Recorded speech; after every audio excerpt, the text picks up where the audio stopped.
welcome to this one-off COP16 podcast brought to you by ICRISAT, the International Crops Research Institute for the Semi-Arid Tropics.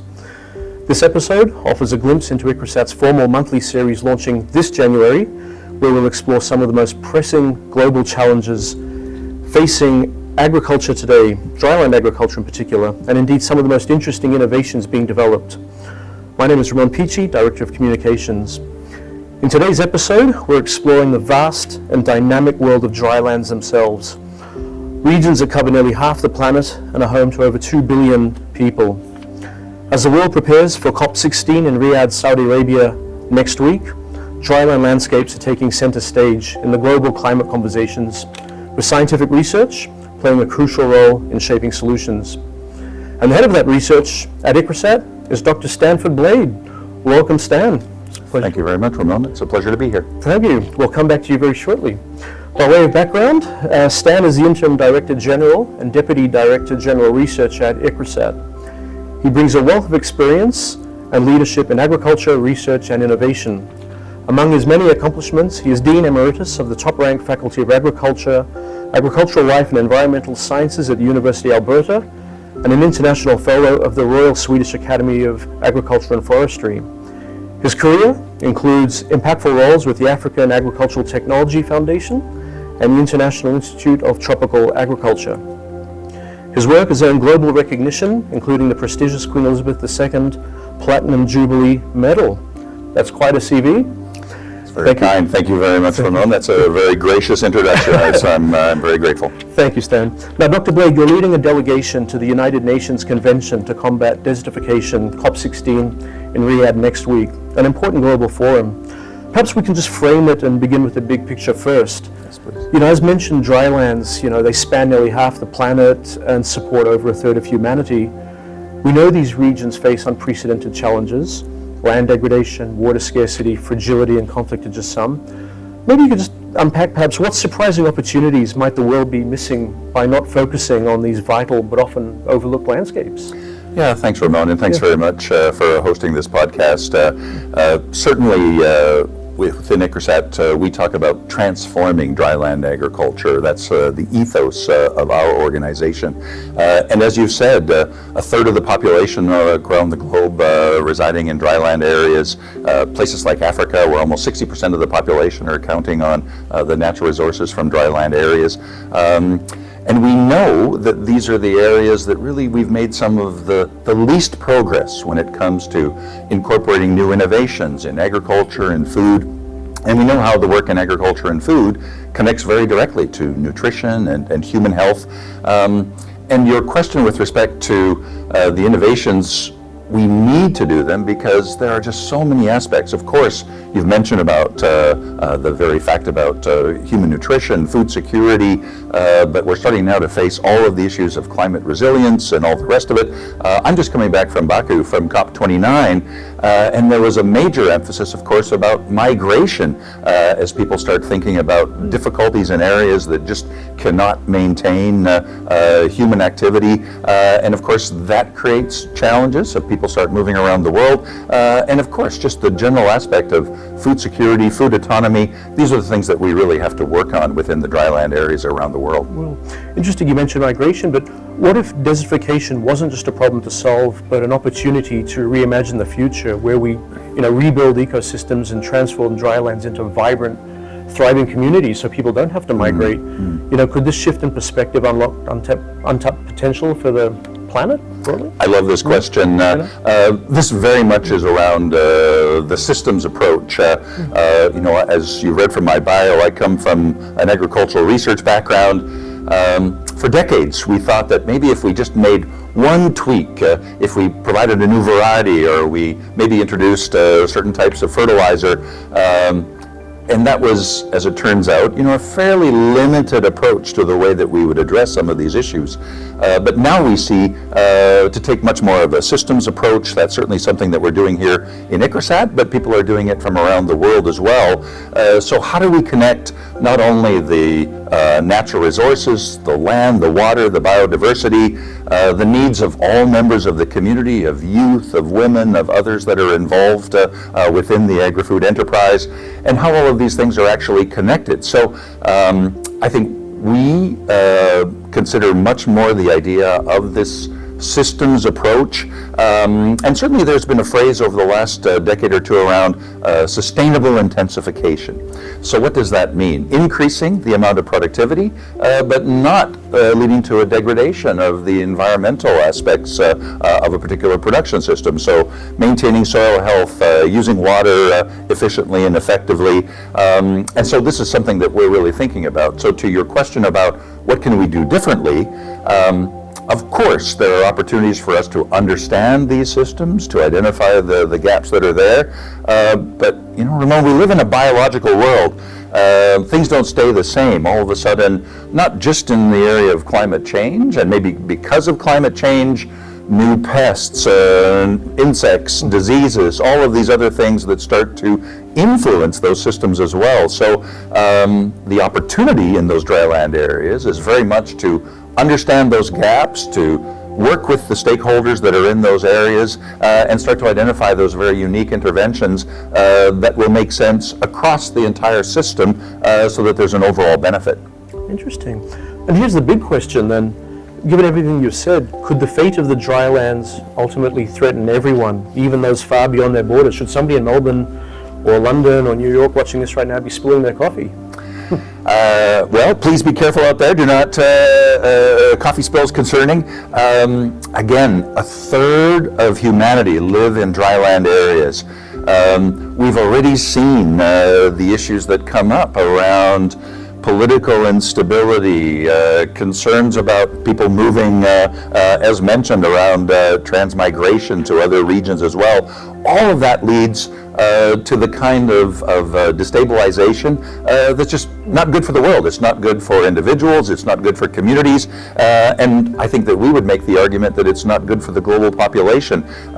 People want to reside in the areas that they've lived for generations. They want, of course, to be prosperous. They want to have a great future for their families, for their children, and this is the opportunity for us to start to think about what can we do different, what are those innovations so that people really can prosper in the area in which they live. That's a powerful set of insights. While we let those ideas settle, just let me build on that specifically in relation to COP16 next week. It's being held in Riyadh under the theme Our Land, Our Future, and we'll bring together global leaders and important stakeholders to look at slowing and reversing land degradation. With these forums, how can this particular forum go beyond, the traditional policy debates to include grassroots innovations like traditional dryland farming practices, in shaping global strategies? And, are we really listening to the voices of the people that are living in these landscapes? And if not, what needs to change? Yeah, I think that's an important question. So there are, as you can imagine, many elements to the work that we're doing, thinking about these resilient drylands and what we might include in the strategy. I think the one that I would like to emphasize is this idea around sustainable intensification. So what does that mean? We have soil, we have water, we have all of those other elements within those communities that are available. And while I mentioned community, there's so much variation across dryland agriculture. And when I think about the work that we can do, it's not only about understanding each particular system, because in fact, we're based here in India, but we do work across Asia and Africa. Almost every community has a slight tweak on the farming system, even if the farming system is, there are some general elements that are the same. There are so many modifications. So can we go in and say, we're just going to make one little change? That is not the way that we can probably make the progress that we need to do. So sustainable intensification is around working on some of those key principles. Work together with communities to identify the issues that everyone faces, to your point of how we engage everyone. Once we identify those gaps, start to co-design some great ideas around the kind of innovations that are required, and that can fit across the board. So maybe new varieties, new crops, diversification not only in crops but in livestock, those elements that might be possible. And then of course it builds out to other things. How can we harvest water? How can we manage water more effectively? How can we work with our soils to protect them, maybe through cover crops or through the incorporation of grain legumes, to make sure that that land will be a benefit around things like soil health. Soil health, not a a new concept, but I think we're getting a much better idea. Certainly we do a lot of work here in ICRISAT. It's not now just about the physical nature of the soil, but how do we make sure that the microbes are there, the invertebrates, all of those things that actually lead to a productive soil, not only for this generation, but multiple generations in the future as well. So take that systems approach, identify working with the individuals that actually are living in those systems, and then trace it through to all of the elements that might be there. At the risk of bringing in a strange concept, we always talked about complex problems. In the last few years, I've noticed that in a number of pieces of the literature, people talk about wicked problems, where you can solve one problem, but you actually amplify other things that are there. And I think the approach that we take around really using those, looking at the system, co-designing with the people that we're working with, it can actually address those wicked problems that people write about. Interesting, wicked problems. So it's a new one for me. Great, fantastic. Thank you for breaking that down so clearly. It's inspiring to see how the strategy will drive such transformative change. Let's briefly now, if you don't mind, turn to the role of traditional knowledge in local communities, because it's an area often talked about, and is it actually included in the narrative in terms of actions? We know dryland communities have relied on traditional agroecological practices and indigenous knowledge for centuries. How can we combine that traditional wisdom with modern science to address the urgent need of these communities facing climate change? Yes, thanks very much, Ramon. This is a question that is close to my heart because even early in my own research career when I worked in West Africa, we worked with communities around improving those traditional systems. Certainly in my experience in West Africa, these elegant systems, as you have said, that have matured over not only decades, centuries, in some cases millennia. So we start to think, well, if that's the case, then great. Why would we even want to engage? I guess the new piece of information is there, of course. Population keeps growing. We work in biological systems. It means that new insects, new diseases, new challenges will come. The issue around climate change, we're starting to see in the areas that we work, both here in Asia, but also in Africa, changes in rainfall amounts, in patterns. So those elegant, beautiful systems that evolved over such a period of time are under a great deal of pressure.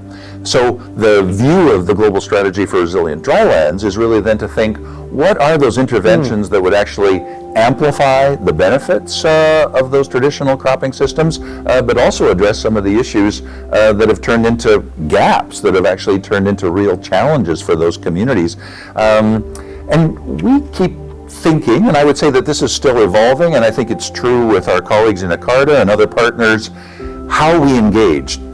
Certainly to engage at the farmer level, we want to work with her and her colleagues in a particular area, but then how do we work with communities, those broader groups that are involved in maybe some of the same challenges in an area?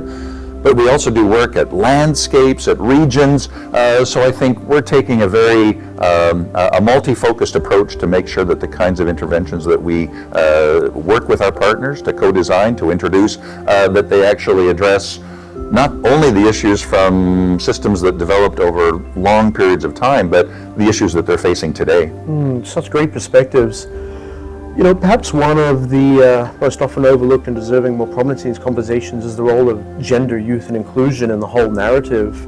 Let's build on that. In the drylands especially, women are often the unsung heroes, managing scarce resources, working the land, nurturing families, and sustaining communities. Equally, we know young people in these regions face immense challenges, but also hold untapped potential as innovators, leaders, and change makers. We see young people everywhere leading the charge with change. In your view, do you believe the development community is doing enough to empower women and youth with, true decision-making authority? And, building on that, how can gender equality, as a term, and the inclusion of young people in marginalized communities make a difference to the issues of food security? Right. This is another area I would say where I think the agriculture and the agri-food research communities have made reasonable progress, but of course there's always more work to do.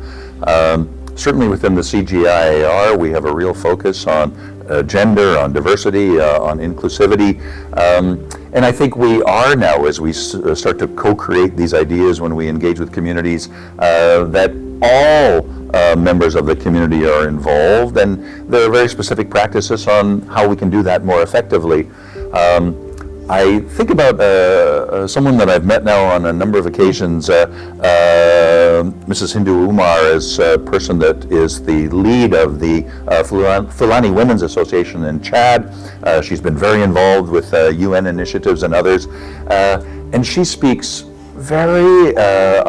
a very articulate manner about the challenges in a place like Chad, one of those dryland areas that we discuss, about the opportunities for the diversity of crops, even to diversify those crops within the species that have been growing in the Sahel savanna.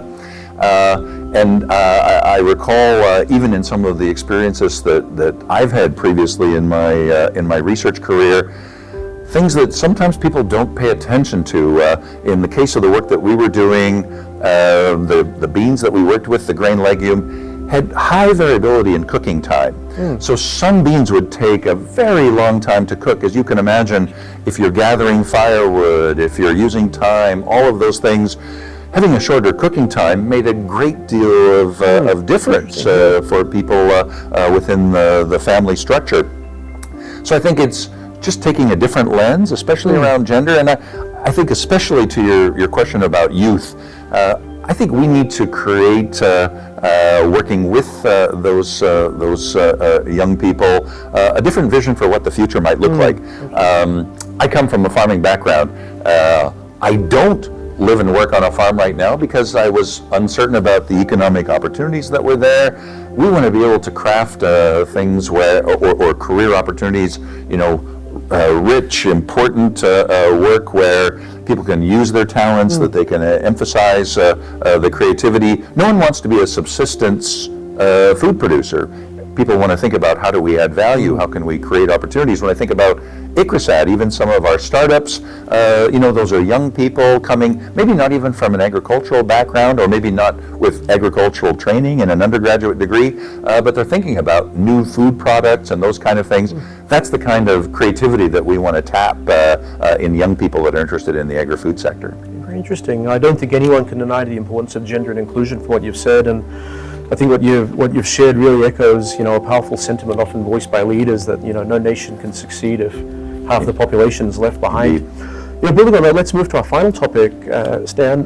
With the challenges and opportunities in the drylands that you've alluded to and highlighted, what can policymakers, researchers, indeed, look, all of us do to make a real impact by 2030, that critical deadline? And what are your personal hopes for this COP16? Well, if there's a checklist, I would just go down it. I think at COP16, just because of the nature of the emphasis of the discussions that will be happening in Riyadh, it's actually identifying the drylands as a priority area. We've already discussed the fact that we haven't made as much progress. Food security, climate resilience are still things that are very much in the balance. So what do we need to do? We need to work with the people that live in those areas, identify the gaps, the challenges that people are facing. Start then to put together a roadmap. What are those highest priority areas that we can start to work on together?